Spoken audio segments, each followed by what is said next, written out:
नमस्कार दोस्तों, मैं सोनाली मिश्रा हिंदू पोस्ट में आप सभी का स्वागत करती हूँ। कर्नाटक में जैसे जैसे हिजाब वाला मामला आगे बढ़ता जा रहा है वैसे वैसे हम देख रहे हैं कि उसमें अब आकर हिंदुओं के ऊपर आक्रमण का एक नया दौर आरंभ हो चुका है। पिछले दिनों जैसे हम लोगों ने देखा कि बहुत सारे पिछले दिनों भी 2-3 आक्रमण हुए, लेकिन कल जिस तरीके से बजरंग दल के कार्यकर्ता की हत्या हुई है वह अपने आप में चौंकाने वाला है। तो क्या अब हम लोग यह मानकर चले कि हमें अपना मत रखने का भी अधिकार नहीं है? क्या अब हम यह मानकर चले कि हिंदुओं को यह भी कहने का अधिकार नहीं है कि वो भारत में नागरिक संहिता लाई जाए या भारत में सभी नागरिकों को एक समान अधिकार हो, सभी बहुसंख्यक? आखिर ऐसा क्या कारण है कि भारत में बहुसंख्यक समाज को अपनी कोई भी बात रखने का अधिकार पूरी तरीके से नहीं आ पाया है अभी तक?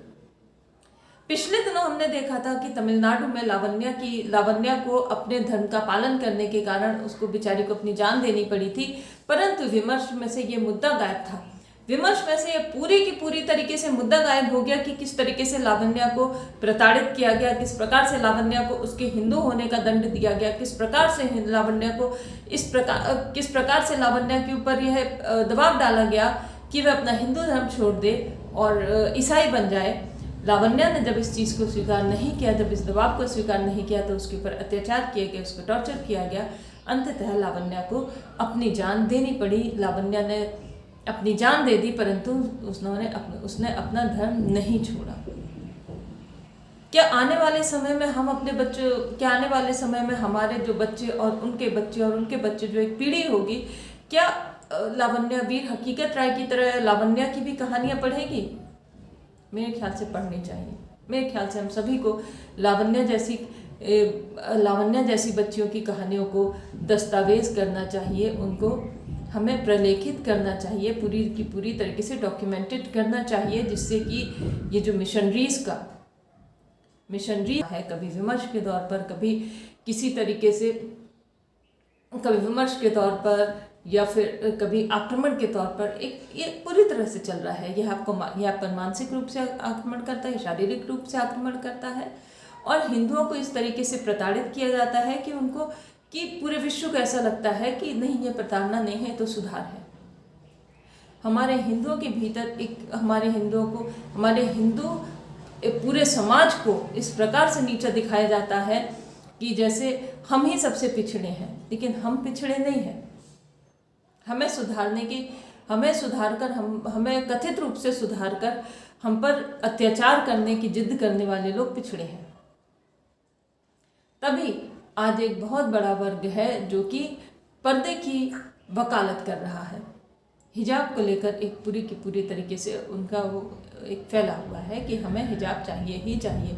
मामला भी न्यायालय में है, हम सभी को न्यायालय की उसकी प्रतीक्षा करनी चाहिए, और उसमें हम लोग रोज़ का रोज़ देख रहे हैं कि किस तरीके से दलीलें दी जा रही हैं, किस तरीके से बात रखी जा रही है, और किस तरीके से, क्योंकि यदि आज हमने यह अधिकार माना,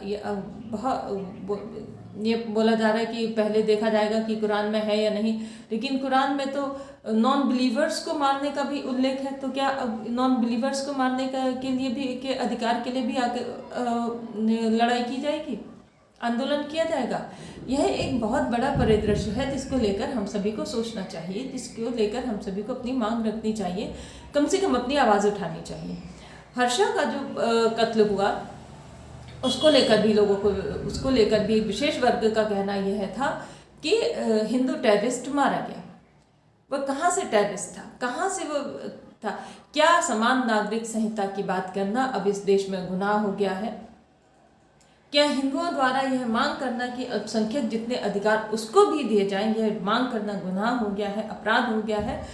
तो भाई अब एक सूची ही बना दी जाए कि हिंदुओं के लिए क्या क्या चीज़ें अपराध हैं और क्या क्या चीज़ों के ऊपर वो कथित रूप से उसी देश में दंड पाने का अधिकारी है जिस देश में वह कथित रूप से बहुसंख्यक है। वैसे बहुत सारे मामले हैं। हर्षा वाला मामला इस समय पर सबसे ज़्यादा नया इसलिए है और सबसे ज़्यादा कष्टकारी इसलिए है क्योंकि अभी पिछले कुछ ही दिनों में बहुत सारे हिंदू युवकों की हत्या हो चुकी है। गुजरात में एक हिंदू युवक की हत्या मात्र इसलिए हो गई थी कि उसने कृष्ण जी को अल्लाह और जीसस से थोड़ा सा कथित रूप से ऊपर बता दिया था ऐसा। तो और वह मामला पुलिस में भी गया था कि और बाद में समझौता भी हो गया था, परंतु यह समझौता नहीं होता है अगर किसी युवक ने ऐसा कुछ काम किया है जो उनकी नज़र में मानने लायक है, तो उसको मारेंगे। जैसे अभी अहमदाबाद जो बम ब्लास्ट हुए थे, उनके बीच में उनको लेकर जो निर्णय आया है, उसके लेकर भी अपराधियों का यही कहना है कि हम इस सज़ा को नहीं मानते, हम कुरान को मानते हैं। जब हर चीज़ आपके लिए कुरान है तो इसका मतलब आपको संविधान में विश्वास नहीं है। इस विषय में हम सभी को अब समय आ गया है कि हम लोग बात करें, कम से कम जो हिंदू युवकों की जो हत्याएं हो रही हैं उन हत्याओं के ऊपर बात करें, किशन भरवाड की हत्या के ऊपर बात करें, हम लोग लावण्या को आत्महत्या करनी पड़ी उसके विषय को लेकर बात करें।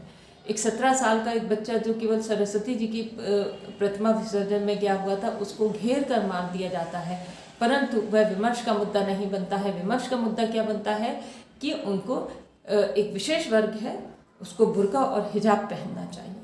वह 17 वर्ष के बच्चे की हत्या पूरी तरीके से विमर्श से गायब है। हर्षा की हत्या विमर्श से गायब है। हम सभी का एक उद्देश्य होना, हम सभी को अब यह कार्य करना चाहिए कि कम से कम यह हत्याएं विमर्श के दायरे में आए। अभी के लिए इतना ही, फिर मिलेंगे किसी और नए विषय के साथ। नमस्कार।